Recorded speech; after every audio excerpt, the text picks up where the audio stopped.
Bilang bahagi ng advokasya ng Ministry of the Interior and Local Government para sa participatory governance at inclusive policy making, nagsagawa ang MILG Maguindanao del Norte Provincial Field Office ng orientation session para sa sangguniang panlalawigan ukol sa updated guidelines para sa accreditation ng civil society organizations at pagpili ng mga kinatawan sa local special bodies. Ang detalye mula kay Jen Garcia.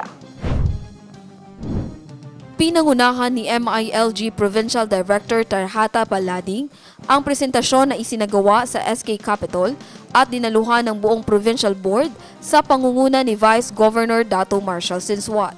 Tinalakay sa orientation ng legal na batayan, proseso at polisiya sa likod ng guidelines na nakabatay sa Article 13, Section 2 ng Bangsamoro Organic Law at Bangsamoro Autonomy Act No. 49.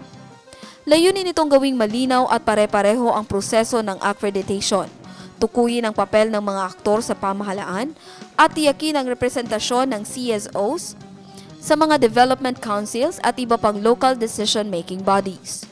Ayon kay Director Balading, napapanahon ng aktibidad dahil nasa yugto ng post-election transition ang lalawigan. Ipinaalala niyang ang accreditation at selection ng CSO representatives ay isinasagawa tuwing taon ng halalan mula Hulyo hanggang Setyembre, kaya't mahalaga ang gabay para sa maayos na implementasyon.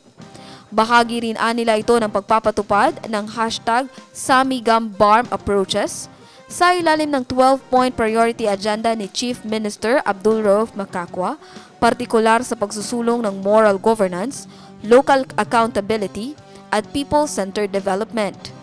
Bukod sa updated guidelines, sinuri rin ang mga kinakailangang dokumento para sa accreditation at napag-usapan ang onboarding training ng Provincial Board na gaganapin sa Davao City.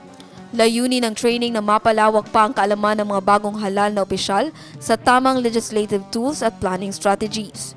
Tinalakay din ang mga legal na tanong hinggil sa record keeping at alignment ng mga programa ng kasalukuyang set ng elected officials.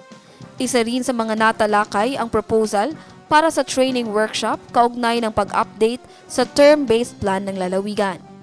Nagpahayag ng pasasalamat si Vice Governor Sinswat sa suportang teknikal ng MILG at sinabing naging mahalaga ang orientation sa kanilang paghahanda sa pagganap ng tungkulin, lalo na sa aspeto ng CSO engagement at transparency sa pamahalaang lokal. Ang aktibidad na ito ay patunay umano ng patuloy na pagsusumikap ng MILG na magtatag ng matatag at epektibong local institutions alinsunod sa adhikain ng moral governance ng pamahalaang BARMM. Jen Garcia, iMinds, Philippines.